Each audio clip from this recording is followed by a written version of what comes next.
Welcome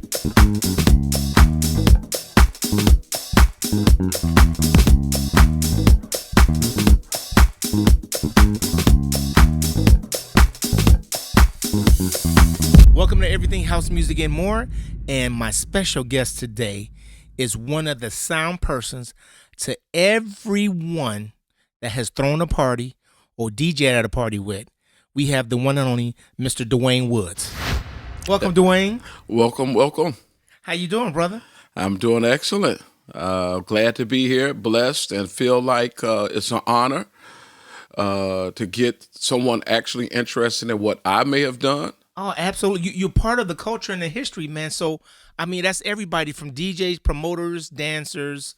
That's everyone, man. So that's why we have to do this. So Okay, we can have this that. in history because no one have ever done this before. Okay. All right. So, Dwayne, you ready to get into it? Let's see what we could do. All right, let's do it. So, Dwayne, Okay. you came from Lindblom High School that has a strong legacy in house music. How and when did you connect to the culture of house music? You know, we didn't call it house music back in the day. Okay. We called it the mixes. It was the hot mixes. Okay. And when I was at Lindblom, that's exactly what we called it. We were trying to do the mixes. So can you describe the scene at that time in popular records and how people was dressing? Well, back then, the reference point was pretty much WBMX, Hot Mix 5. And we pretty much wanted to emulate what we were hearing Farley and all the other members of Hot Mix 5 do. Okay. We would walk around with radios, playing our cassette tapes with mixes that we had created at the house. Okay. We would hear mixes that were on the radio and thought they were cool and see if we could redo it. As a young man, that's what we were doing. Right. Now, as a young man, I was a DJ too at that time. So my people that were around me at that time was Eric Miller. Okay. Him and I walked the halls of Lindblom many a times. Okay. Dewey for 1 year. Dewey Bullock. Yes. I ran across Dewey Bullock, his name. Yes. I ran across Eric E.T. Taylor. Okay. I give a lot of attributes to him, accolades, I should say, because Eric and I ran together. He had a car, and he was kind of a little bit more popular. All right. There are other people. I knew Armando. He was at Lindblom. And basically, at that time, we were just playing mixes and walking the hallways, talking about Beat the Street and Don't You Love Me, Baby, and Situation and things like that. So what shifted you from becoming a DJ to doing sound? Well, doing sound has always been something that I guess was in me. And from like that record from Little Bitty Boy, I was walking through the alleys of the neighborhood, collecting speakers that somebody might have threw away on their stereo component set and taking things apart and trying to make my own speakers. And I was reading books about the concept and the ideal about speaker building. So at that point, I was also learning about DJ because I had a little sound system, but DJ was the next thing that came along when people started mixing. Okay. We attended Mendo parties and saw the guys mixing. I had a friend of mine. He's still a friend. His name is Ernest Nathan. Ernest was the first person I saw on 2 turntables, DJing at a neighborhood block parties. And Ernest and his brothers, they used to have a band, and they had big PV speakers. Okay. And it was such a thrill to go in his basement where he had like a wall of 15s and other type of speakers. Right. And when he played that music and that impact was like shaking your skeleton, it was like, wow, and at the same time, this was all in like a little basement. So it was just inspiring. It was like having a fire and somebody throwing some more lighter fluid on it. It was just getting bigger. Right. So basically, I'm DJing. The people around me, like I said, Eric Miller, Armando. Then I met Ferris, Little John, all these type of people that are around me.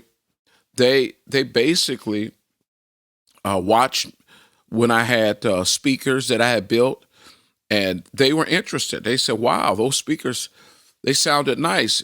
While I was DJing, where did you get them from? And I was like, "Well, I built them." And they were asked me if they could use them when they would go DJ a party, and I said, "Okay." And it was a little bit less DJing, a little bit more speakers. Right. So what age were you at this time? I take everything to be around 17. It was 16, 1983 Okay. when I was exposed to actual mixing and walking the halls. Now, it was probably in existence before then, Correct. but when I was exposed to it. And at that time, the music, like I said, was Beat the Streets and Don't You Love Me, Baby, and Last Night DJ Saved My Life. And then from that, it was 84. Then it was graduation. It was still a little DJing going on. Right. And then 85, 86 started the time frame when I really started ramping up and meeting a lot of new DJs. Right. I met yourself. I met Hula. Right. Little Lewis, DJ Pierre, Mike Dunn. I mean, all of these young men at that time, because they all were young men, Absolutely. were embarking in DJing, whether they had been doing it, but I just met them. Yes. Yes. And it was all centralized around, they came to a party or they spoke to somebody and they had heard some speakers that I had made. And it was like, well, can I use those? And I was like, sure. So what actually type of speakers were those when you was using at the time, Dwayne? Well, back then I was reading a lot of books, and it seemed like the scoop design was popular. It was either called a scoop or a W. Right. And the reason they call it a scoop is because the woofer was up at the top, and there was a big opening at the bottom that looked like a scoop. Right. So they called it a scoop. And a W was a very similar speaker, and they called it W because you couldn't see the speaker, but it looked like a W if you were to remove the top of the cabinet. They had like a point in the middle and then two side wings, so it looks like a W. Right. Now, these designs are not new. They were not my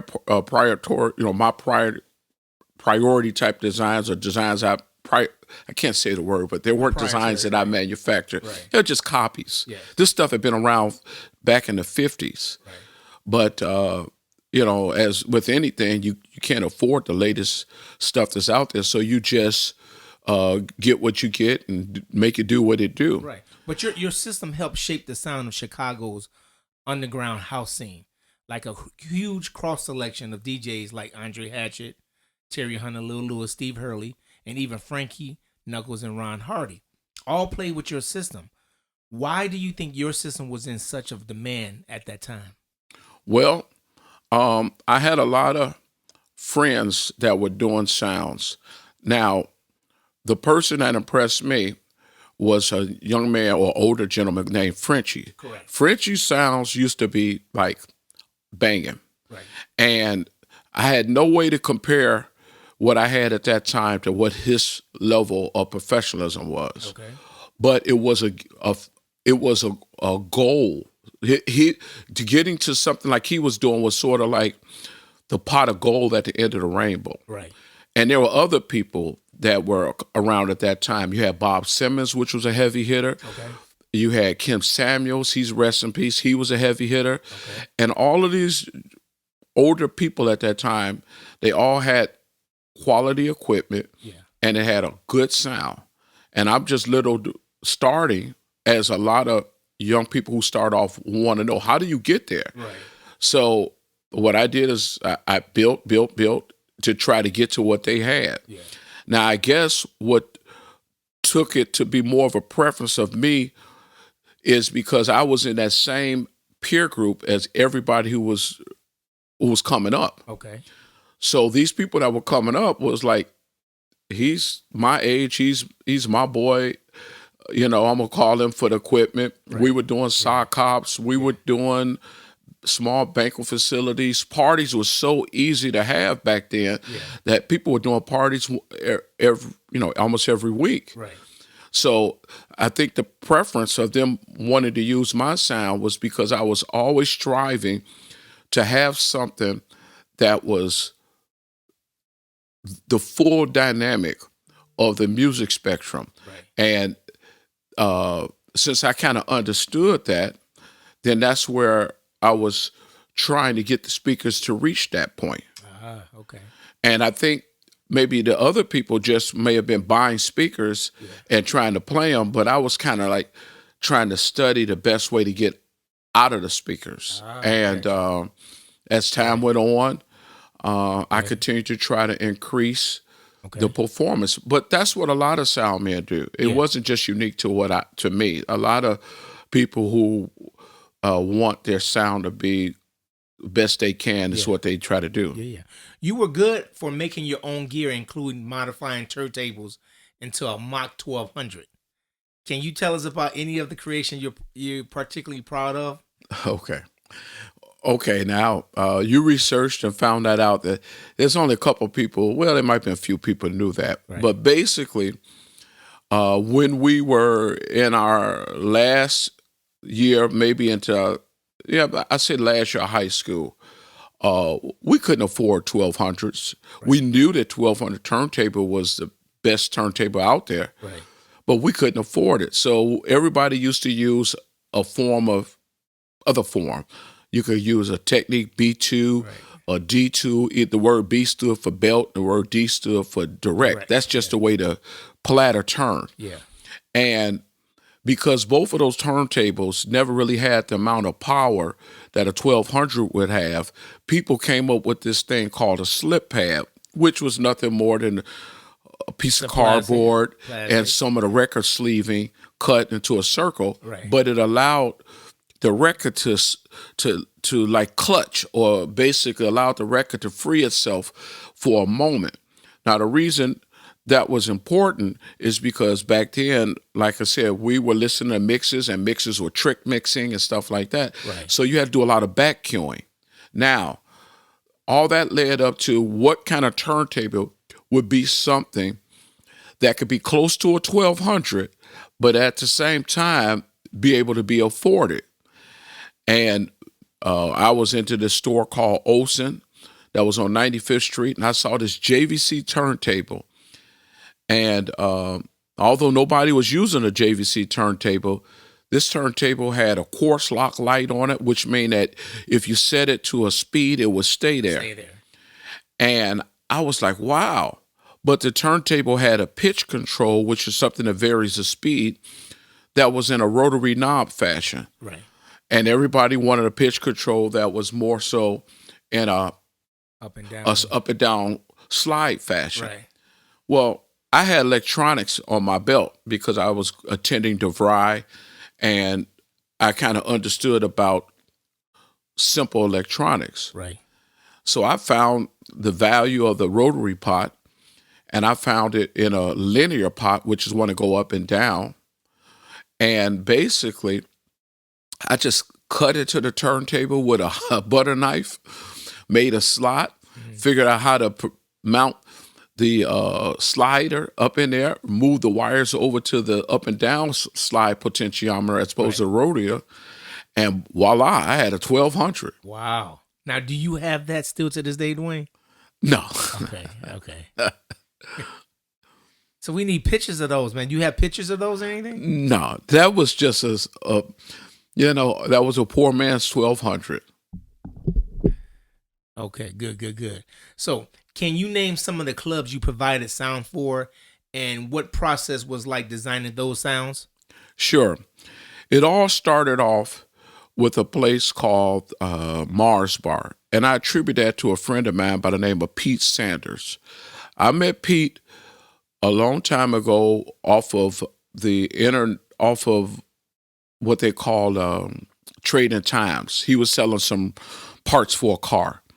But lo and behold, Pete happened to know other people like Steve Poindexter. He actually grew up on that side of town. So Pete had came to a party. I was didn't have everything I needed. A friend of mine named DeAndre, he would drive my equipment around in his van. Okay. And we did a party up at Julian High School, and Pete attended and helped me. And he saw the equipment I had, and Pete was a go-getter. So he went out, and he knew these people at the Mars Bar down on Rush Street. And he said, man, they need a sound equipment. We could put a sound system in here if you want to. Right. And I was like, yeah, let's do it. So we took the equipment I had and pieced everything together. Okay. And we put it in a Mars Bar. Now, at that time, the Mars Bar was like a young Caucasian juice bar. Okay. We went in there on Saturday or Friday night. It was a lot of Caucasian kids. Basically, they were, playing like B96 music, I guess you would refer it to. Okay. And really wasn't any African Americans in there. Wasn't none of us there. Just a lot of Caucasians. Right. But that was one of the first places, and that place later became a place where a lot of the black kids were having parties and throwing parties at. Wow. So that was the first club. Okay. And then after that, I took some equipment and helped over at the Pleasure Dome. Okay. Then the next probably club install, if you want to call it a club install. Right. I had asked to take some equipment up to AKAs. Okay. And then right. Over at CODs. Now, one of what I would consider a milestone, a turning point. Right. Very excited. Now we're talking about, I guess, 1987, 88, 89, right around in there. Okay. A good friend of mine, and a good friend today, named Reginald Corner. Right. He had seen me setting up equipment different places, and he said, Wayne, we're doing this party called Gallery 21. Okay. Now, we need you to set up some equipment. Now, by that time, I had some decent equipment, and I had been setting up equipment for a lot of different people, but I had never set up any equipment for Frankie Knuckles, and I had never touched any equipment for Ron Hardy. Okay. And I'm like, well, who's the DJ? He's like, well, Frankie's going to be the DJ. And I was like, wow, Frankie Knuckles. That was like, no, not Frankie Knuckles. Right, right. So he said, yeah. So I went up to the club to get ready to set up the equipment.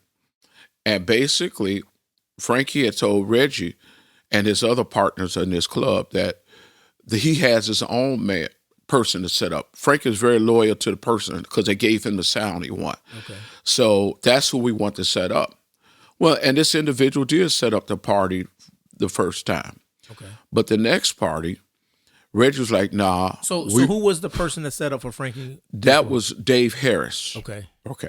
So the next time, Reg said, no, we still want Frankie, but we want you, Wayne. Right. We want you to set up the sound. Right. I said, okay. So came up there. Well, Frankie wasn't just going to allow the equipment to be set up just because they said it was going to be. He wanted to have a test run on it. Right. So me and my friend DeAndre, we went in there and we put double scoops, and I made these speakers called quad bottoms. Okay. And they were some knockers. And the only reason I made them is because Frenchie had a pair, and I really didn't know how they was made, so I tried to copy them as best I could. Okay. And I was real successful in what they did. Right. So I took that speaker. I had a huge amplifier called a Macintosh Pretty Amp. Oh, yeah. I had the first rotary mixer that I think DJs started to use, which was a GLI 3990. Okay. Now, back in the disco days, that mixer was used in all the clubs. Right. But we weren't in disco time now. Yeah. We were in mixing and hot mixing. Right. So they had faders and stuff, and up and down. Yeah. But this 3990, I was like, wow, it's got rotary knobs, I hope you'll like using it. So I put this mixer in. I didn't know what rotary was going to be. It was just, I put that in. Right. And man, that Gallery 21, for its short little time that it was there, it was what I consider to be very milestone event turning. And then meeting Frankie Knuckles, Frankie was like, you got it. Right. So I was like, okay. And after that, I was setting up whenever Frankie was doing remote parties. Right. I was setting up for Frankie Knuckles, Wow. and I was, it was a pleasure to do And how that. old were you at this time?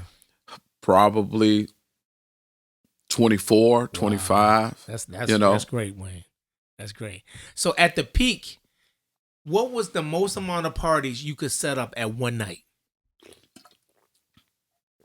I learned early on that I would only stress myself to about 3. Okay. Because back then, I didn't have all the fancy equipment that could give limits and controls on amplifiers. Okay. So we used to always try to find amplifiers that wouldn't destroy speakers, because some of the music that was coming out there was pretty much unfinalized. It was just something, a track that somebody made in their basement. Yeah. And a lot of times horns would get taken out easy. Right. So I go set up equipment at one place and then run off to another place. And then we didn't have cell phones. So then I get a beeper, Right. saying that there's a problem back at the first place. Right. So I learned early on, if you're going to do something, you got to give quality to the people you're working with. And the best way to do that is not to be in 4 places or 3 places at one time. Right. It's to do maybe 2 parties and give them what they deserve and just leave it at that. Right. So that's what I only do 2 parties. Okay. So let me ask you this. At that time, who blew more speakers on your system? Well, let me rephrase that. Which DJ blew more of your speakers than anyone? Okay. Well, the DJs all have good rapport with them, and nobody wants to see a speaker blown. Right. One of my favorite lines I used to hear is, "I didn't touch the volume. I left it exactly where you left it at." And I always just tell people, you got to touch the volume because the records go up and down. Exactly. But I think I lost speakers with my friend Ferris. He was great. He was good about it. Yeah. But every DJ just liked to play hard. Yeah. I had Little Lewis. He liked to play hard. Sometimes I would lose a speaker with him. Right. Who's the most? Out of Who's the who? Who's the most out of all the DJs in Chicago you dealt with? You know what? I wouldn't say any DJ was the most, because I never had a stigma on, oh, no, I can't set up for him because he a problem. Right. I learned to deal with the problems, because a lot of times they only had a need for the music to be doing what it do. Right. And that was my job, to be able to create something that allowed the music to do what it do. Right. And at the same time, that come back with speakers blown. But sometimes that just happened because, like I said, a lot of the DJs were playing on music that was not finalized, so that it had no type of compression or nothing on it. Right. Okay. So all DJ roads have come through you, Dwayne. Can you talk about the different phases of DJ styles and how they changed over the years, like the shift from tricks, scratching, and doing everything like that, or working the crossover like Frankie and Ronnie? Yes. Like I said, in the infant stage when I was DJing and other people were DJing, we called it mixes because it was trick mixing. And somebody might call it something else, because a lot of this stuff deals with who you talk to. But you listen to WBMX and Farley, he get to scratching, right? And you be like, wow, listen to that. That's, doing all of that. Right. You want to try to do it. You couldn't be as fast. Right. You go to Steve Hurley. I've seen Steve probably put on 20 songs, right, one in 5 minutes. Right. And you'd be like, how does he do that? Yeah.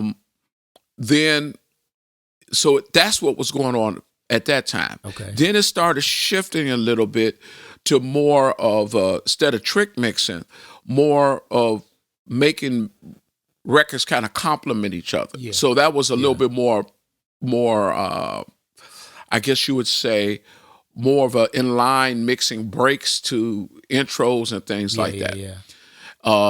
And at this point, I still did not hear the word house mix at all. Really? Now, no, I didn't hear the word house mix. Okay. So then I started seeing a shift where we were playing a lot of the looking for the perfect beat, Tommy Boy stuff and all that. Right. It started shifting. The Beat the Street started shifting.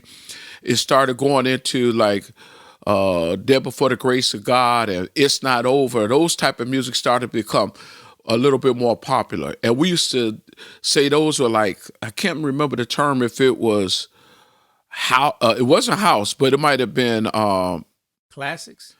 No, it wasn't classic. They didn't call them classic. It was a term. I just don't remember. Okay. But we would start playing that. Okay. And then, but those records were before the Beat the Streets and everything, correct? they may have been created before then, but my exposure to hearing them, Okay. like Day Before the Grace of God and things like that, might have been, I don't know. I don't know if they were old records that got brought up. It's just when we started playing them. Okay.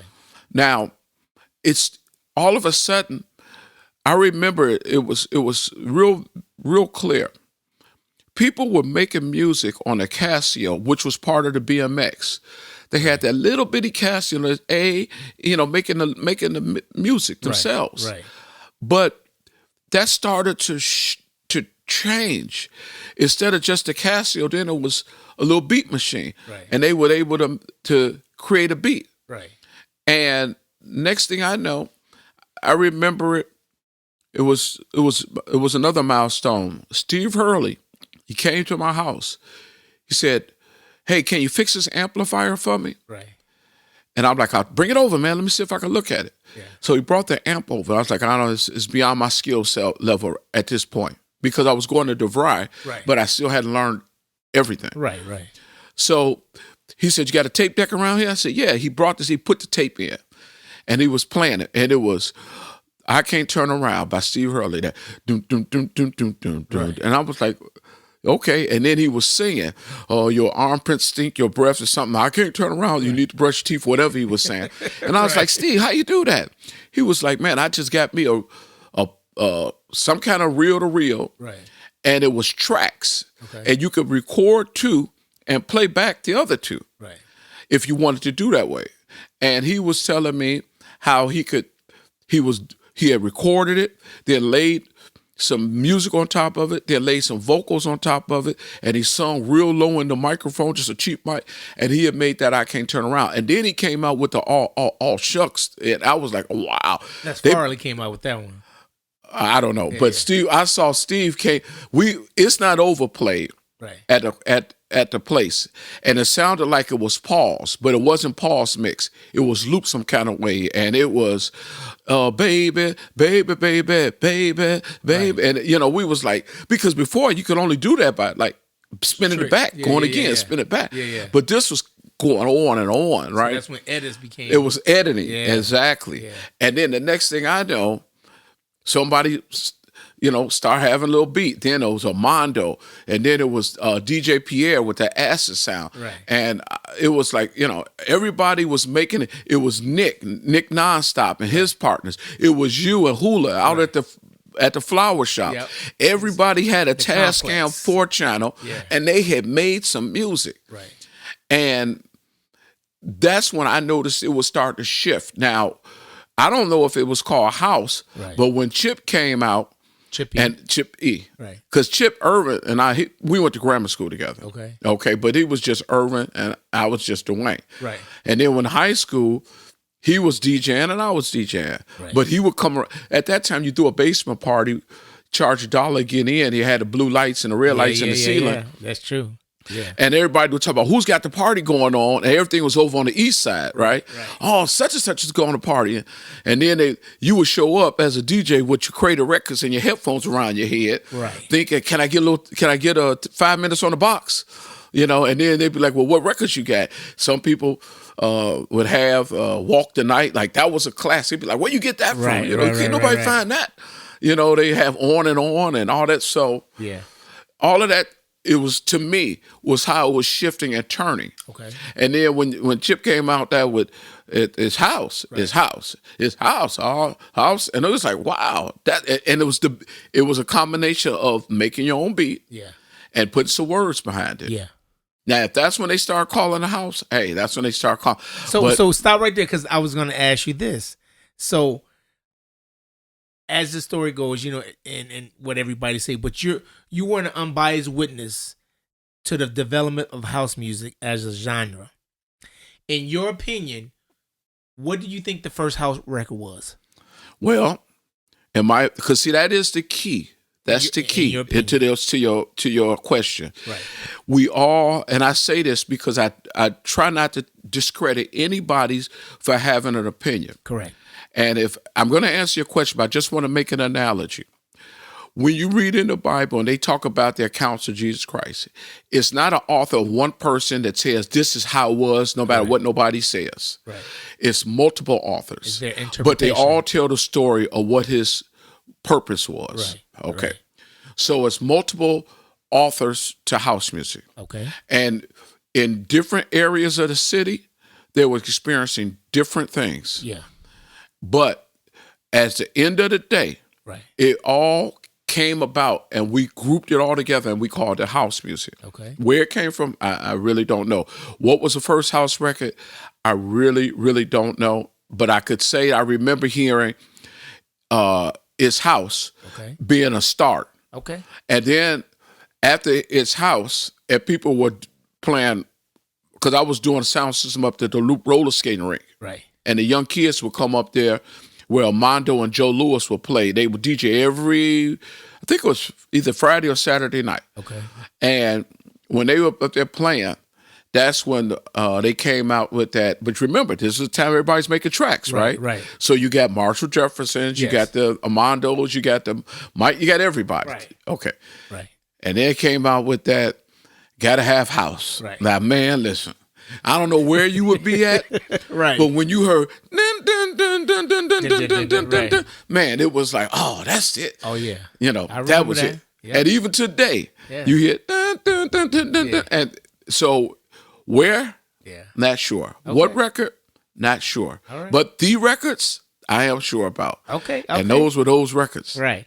So the Warehouse, the Paradise Garage in New York, both famously had Richard Long systems. How do you feel your speaker designs compare to his, and do they live up to the hype? Okay. Now, I can't really gauge myself to the Paradise Garage or the Warehouse simply because anything that took place in New York, because I never visited those places.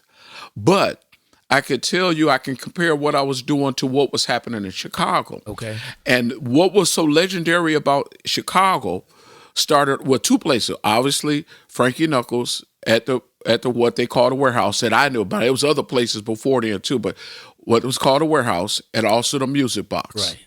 Now, I'd never been to the Warehouse that was on Jefferson or wherever it was. Right. But I had gone to the Music Box. Now, the Music Box had different people who had brought speakers in there to let them use. Okay. It was C.H. Company, my buddy Jeff Anthony and John Anthony. Okay. It was DeAndre, my buddy DeAndre. And it was me. Okay. And it was also my buddy Pete. Now, when me and DeAndre, we're still friends today, but when we were out there doing a lot of sound rental, right, I remember at the end of a party, DeAndre asked me, said, Wayne, you want to go down here to the Music Box, man? I got to check on my equipment. And I said, well, DeAndre, I'm supposed to be home by at least 2:30, 3 o'clock. Right. I can't just be out like that. Right. He'll be all right, man. Come on. So I get in this van, me and another friend of mine at the time, and we go downtown. Now, we go under Lower Wacker Drive, which I had never been before. Right. And we pass by this place. Now, he don't have air conditioning like that in the van, so windows roll down. Well, we go about a block away, underground, parked up against some loading dock, right? Right. And all I hear is doom, doom, right. Like, damn. Oh, I don't know if you said. I said, you man. Can do that. Yeah, you can do it. It's whatever you want to say, you can do it. That's hitting, right? So as we walking up to the entrance, it's all these people standing around talking, right? And you hear just boom, boom, boom, boom, boom. And I'm like, man. So DeAndre, since he working for him, he go there. It's a lot of weird people to me, right? But there are a lot of listen. They all the heads out here, all the old heads. They was all there, right? They go to the door. DeAndre said, "Oh, he with me." So we come on in. We on the first side, right?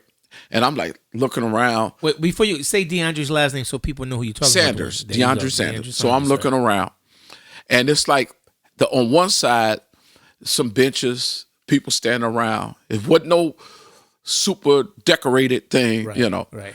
There's right up against the edge. There's some fruit and some water and stuff. But then you go around the corner, and when you went around the corner, the DJ booth was kind of like right there too. Right. And as soon as you went around that corner, it was just like you went from darkness to light, because you went around the corner and it was sing, sing, you know, boom, boom. Then I was like, man. And I remember just like what he was playing, "It's Not Over." And he was in there beating, you know, "Let no man put us on a boom, boom, boom, boom, boom, boom, boom." And then all of a sudden everything went away and it was It's like, man. Then it came back in, boom, boom, boom, boom, boom, boom, boom. So I said, DeAndre, man, you know, it's beating up in here. Our version of beating. You know what I'm saying? Exactly. And what he did is I looking around like I do all the time, and I see a speaker, and I made that speaker. I was like, "That's my swoop that I sold you." He said, "Yeah, man, those are the swoops you sold me." Right. I said, "I didn't know they would be like that." He's like, "Well, I took the one woofer and put the other woofer in there." And I was like, man. So that was, you know. What did he do to your speaker to change it up to make it different? The speaker I had in there was a lesser expensive JBL. And he put a heavier, more heavy-duty JBL. Gotcha. And he took it down there and put it in the club. And basically, I had sold him those speakers because once I made that design, the particular company I worked for, they wanted me to make some more of them. Okay. So they had asked me if I'd like to come work over there making speakers. Now, where was that at? Huh? Where was that at? That was Two Brothers Music and Q Electronics. I owe a lot to my friend Quincy. By this time, I was probably getting ready to come out of DeVry, and Quincy had told me, if you really want to learn how to do something, as far as fixing, you come work with me and I'll show you. Right. Now, Quincy was from Haiti, and he was one of the smartest men I ever knew. Okay. And basically, we were up in Q Electronics and fixing amplifiers. I had another friend by the name of Neville Logan. Some people refer to him as Brain. I refer to him as Neville Logan. And the only reason I refer to him as Logan is because we went to Cub Scouts together. So he's Logan to me. That's right. But to everybody down the street, he was called Brain. Okay. Now, Logan and I was my longest running sound person buddy that I know is Logan. Right. We go back to the BBB beginning. Yeah. Now, Brain was over there fixing some amps because Quincy was showing Brain and he was showing me. But they also wanted to know if I want to either fix amps or build speakers. Right. So I was building in the back, building speakers, you know, because I like woodworking anyway. And also I was doing some amp repair too. So I learned a lot about fixing amps. I had an opportunity to have some quality speaker builds. Right. And then as time went on, well, Quincy got killed, and that was something that was a tragedy in itself. That was crazy. Okay. So, but everybody came over to Q Electronics, Frenchie, right, Bob, you name it, they came over there to get their speakers reconed and fixed. My buddy Jeff Anthony worked over there, or CH. He did the reconing of the speakers. Okay. So it was a nice central place to learn about everything. Right. And it was just not just DJ stuff, but like live band stuff too. Okay. So how has your sound company grown since those early days, and have you expanded now? Well, in the early, it's all the same. When I say about all the same, meaning that speakers the concept, the sound, stuff like that is pretty much the same. Now, it's grown because there are different electronics that are available. Right. There's still a push to try to become modern, Right. which is very expensive to do. Yeah. And there was a time when house music kind of, I would say, started minimizing on the grid. Now, I don't understand why that happened, but... Explain, you mean minimizing on the grid. What does that mean? Meaning, there was a time when we could throw parties all over the place, and they were all over the place happening. But then it got to be so difficult to throw a party for our age bracket that just, the Medusas, the CODs, the AKAs, the Powerhouse, all that stuff just kind of fell by the wayside a little bit. Yeah, because it got commercial, and people who were club and building owners got smart, was like, okay, we can charge a lot of money to get in. Well, I think what happened is the city laws came into play. And you tried, instead of you going over here to some place and renting a spot and charging $5-10 to get in, it was like, no, we'll shut you down. Right. So there were plenty parties that I go to. Party get to going, shut down. Yeah. Party get to going, shut down. Right. I mean, they shut Frankie Knuckles down on Belmont Rocks. Right. It was for our age bracket to go up on Gay Pride Day and go over to the Belmont Rocks and party out there on the lakefront. Right. Was like the ultimate thing. Yeah. Frankie said, "Hey, we're gonna be setting up a party. I want you to set up for me on the Belmont Rocks." I was all like, "Wow, ready!" Right, you know what I'm saying? We go out there. They had thousands of people. Right. They said, "No, party can't have this. No permit. Y'all ain't supposed to be out here." Wow. Frankie was like, "This is just how the city of Chicago is going. That's why I want to leave." Yeah. And shortly thereafter, he did. Yeah. You know, so it was starting to change then. We were getting older, Right. you know, and then next thing you know, as far as me, I was with my church, and they had saw some of the equipment I owned, Right. and they asked could they borrow it, and I said yeah, and basically they were like, well, you know, if you could set up this service, because it was a mobile type of church, you know, Right. we appreciate it. So then I was like, okay. And literally, as far as setting up equipment for DJs or parties, I just kind of fell by the wayside. Yeah. And I was just doing live stuff for the church, which I really enjoy. Yeah. And the reason I enjoy that so much, I have to give this testimony. Right. Back in the early days, Yeah. when I was keeping equipment in my mother's garage, and I was living on 59th Street, going back and forth and all that stuff, I was getting calls of people that have parties, 2-3 parties, doing 2, 4, 5 parties a week. Right. It was going good, right? Yeah. She said, Dwayne, you have never been to, engineering school. Right. You never been someplace where they build speakers. He says, what you got is a gift, and God gave that to you. Absolutely. But you got to remember something. You've got to give that gift back. Yep. Exactly. So that was the driving ideal behind me saying, I need to go to the church and do something, because if I don't do something for them, how can I do something on another, like, circular sector, so to speak? Right. Not that we were bad people because we like to dance and listen to house music, but it was in your spirit. what just to about give the back, fact right? that you had to say we came from someplace, Absolutely. and that someplace is higher than any of this. Absolutely. So basically, I was doing a lot of things in the church, and that developed into doing plays. Okay. So I was doing a lot of stuff with plays. I was so green with it that I went to Guitar Center. Right.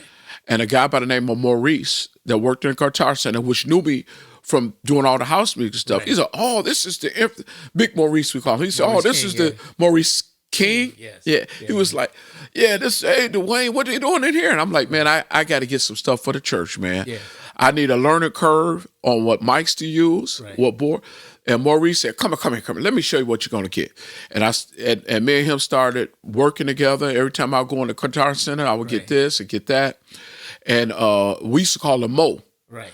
And Mo was giving me direction, Well, that's good. And then I was doing the plays and things like that. So at that point, for me, house music, parties that fell off. Yeah. I was working at my regular job. Right. And I started hearing about a house party over at the Dayton game. Right. Dayton game Wednesday. Oh, yeah, man, they over there doing house music every Wednesday. I'm like, really? So I went by there. Right. And when I went there, I saw all these old people that I'd known for years, right? You sound like because I did a lot. I did Edge of Looking Glass, around I did a lot of parties, right? I started seeing everybody who had been at these different parties, right? Yeah. But they're now playing house music. Right. Again. Right. Yeah.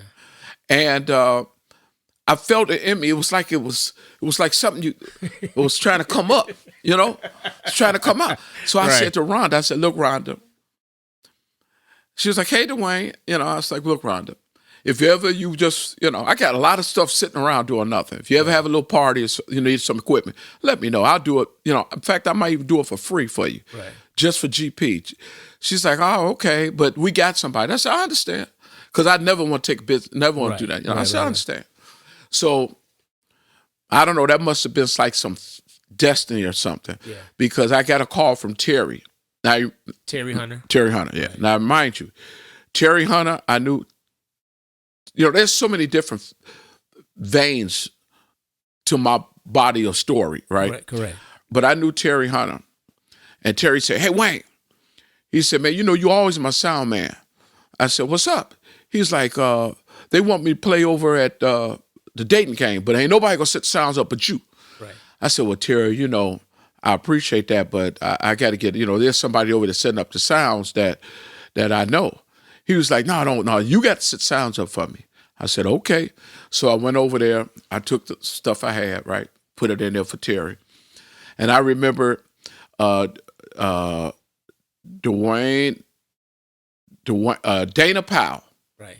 Dana Powell, I had set up there at the Dana Powell. He said, who the sound man? And I say, I am. Because if you people know I'm the sound man because I'm always doing something with, he said, man, I'd have been to a lot of places. I've been down to this place, at that place, but this is the best sound system I heard inside a Southside club. I said, well, thank you. I appreciate that compliment. And then after that, the Dayton game started because Rhonda and Coco's, they told me, they said, hey, man, they asking you to come back to the Dayton game. Wow. See? So I started doing Dayton game for a little while. Okay. All right. So I'm gonna end with two more questions from you.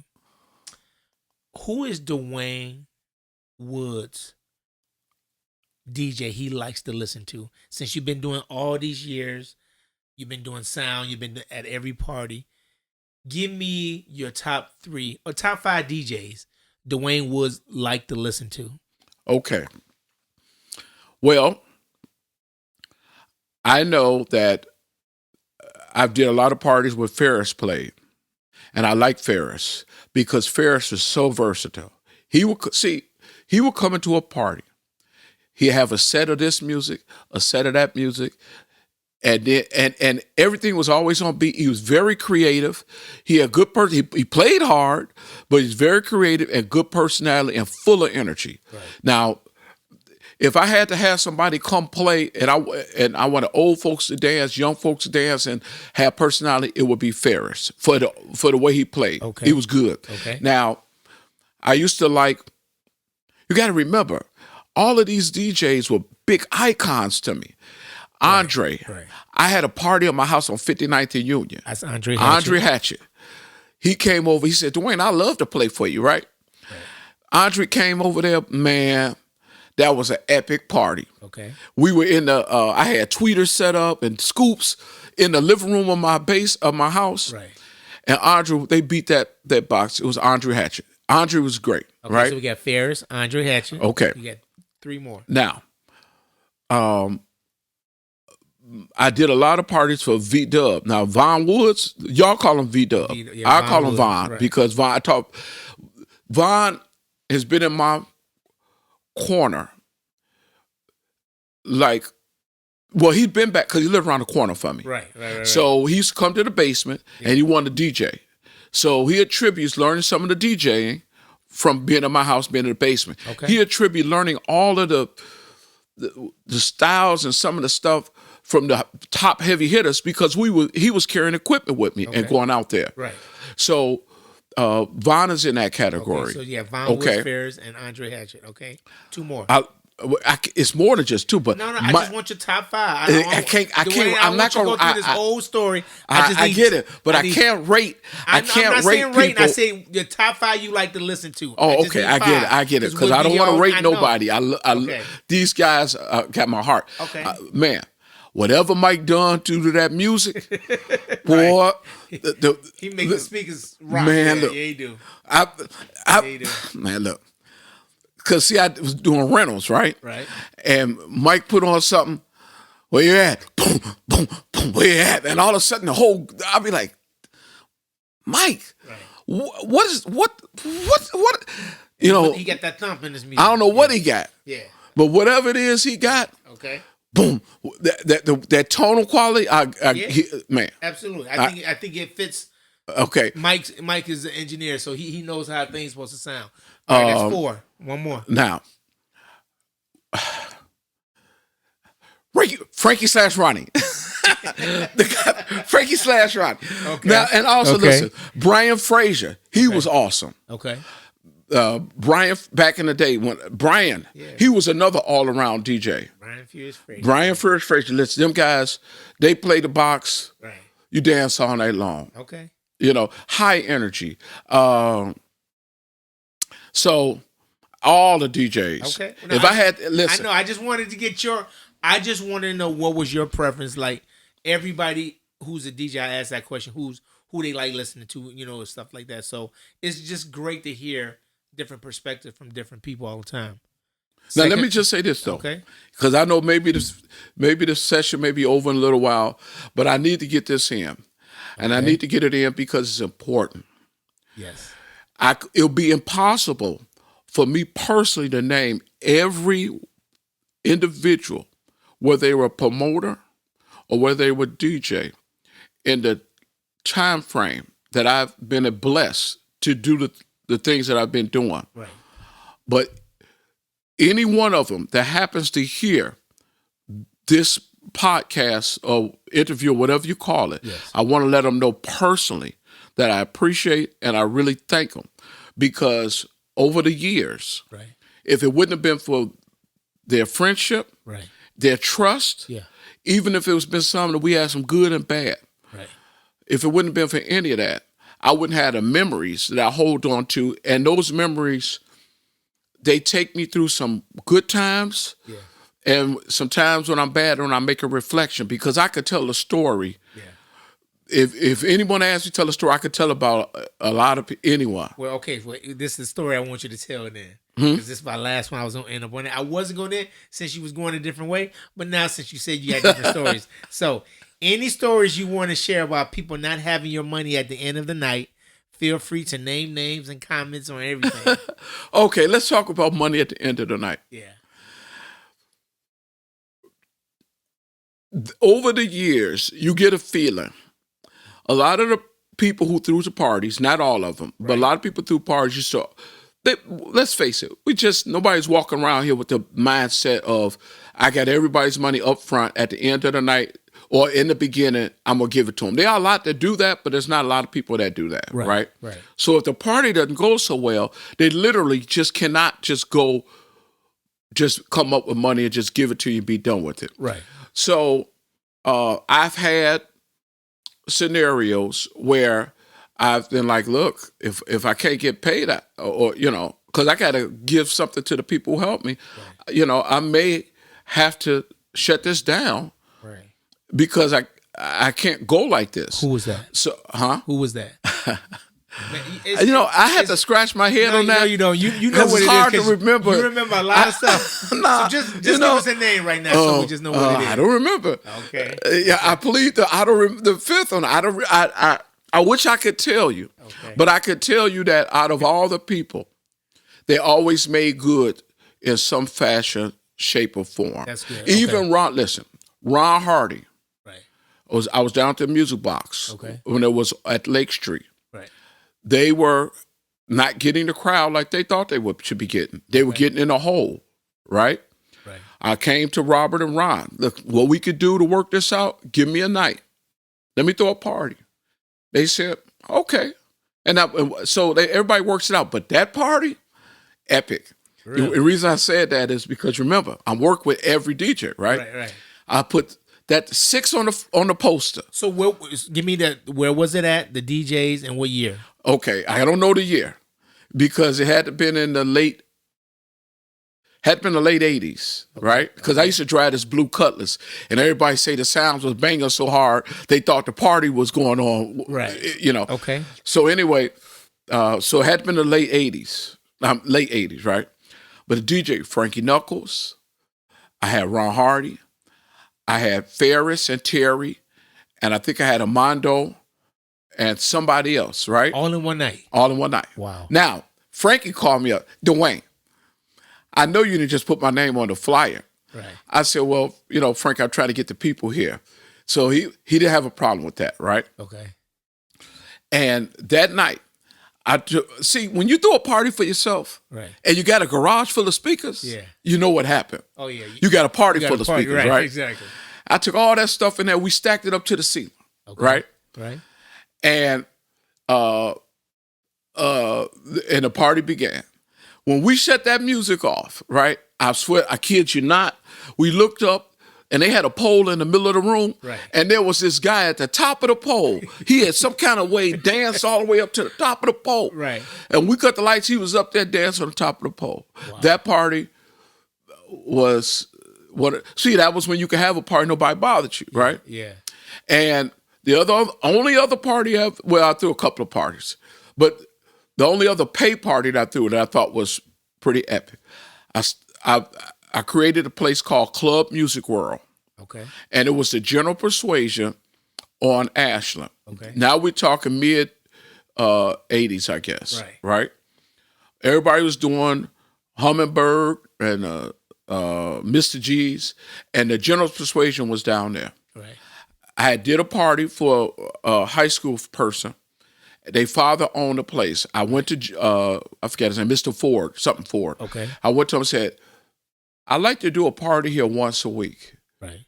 Could you give me the room for once a week? His name was James. He said, yeah, I'll do it. You're going to have to have my money. I said, I will. Right. So I started creating the flyers, and I called it Club Music World, right? And that first party, here again, 6 DJs, Little Lewis, right, Armando, Ferris, Terry, Ron Hardy, somebody else, right? Okay. And since I had been on the other side of the coin, I told all the DJs, I can guarantee you $100 when you walk to the door. Right. And if it makes money, I'll pay you the other agreed amount. Right. But if it can't make money, then I got you $100 when you walk through. Right. So they walked in. Here again, stack of speakers, right? Party going good. Lil Lewis came on. He playing, right? Now, while he playing, all of us, remember, everybody making their own music, right? Right. All of a sudden we hear, we like, yeah, that's my new track, right? Then that string said, we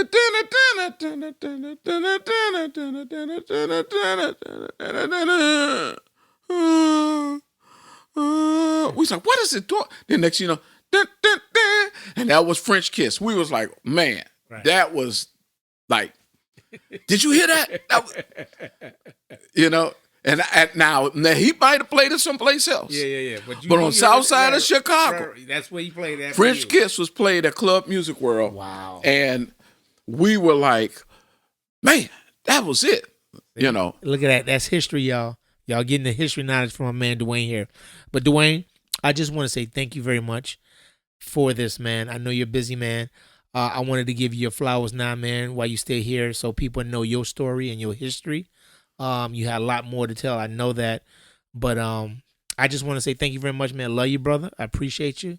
I love your testimony, man, and I understand that. So thank you for being on the show, brother. And they can reach you anywhere, right? What's the name of the sound company now?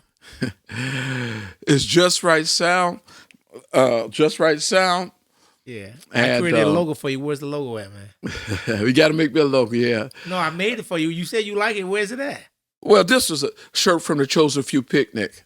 Speaking of that, you did the sound for Chosen Few Picnic too, right? Yeah. That was I give 100% credit to my boy Terry Hunter. You remember Terry told me I'd be a sound man. Right. So I guess 10, 12, 13 years ago, Chosen Few Picnic and Dr. Terry. Right. I was out of town. Right. When I came back in town for the next year, Terry said, "Wayne, we got to take this to the next level. Right. I want you to be the sound man for it." Wow. I said, "Okay, Terry, no problem." Right. So we went out there. That was when the Chosen Few didn't start until 11, 12 o'clock, whatever, right? Yeah. We went out there, put a sound system out there, and every year Terry told me the same thing. "Wayne, next year, what you brought, take it up a notch." Right. I said, "Okay, Terry." And it kept going up a notch. Yeah. I really want to thank Terry for the fact that he brought me through the door. Okay. I want to thank Alan and Wayne Williams for the fact that while I was in the door, the respect and the gratitude, that came out of being there. Yeah. I always had a great time with that picnic. Right.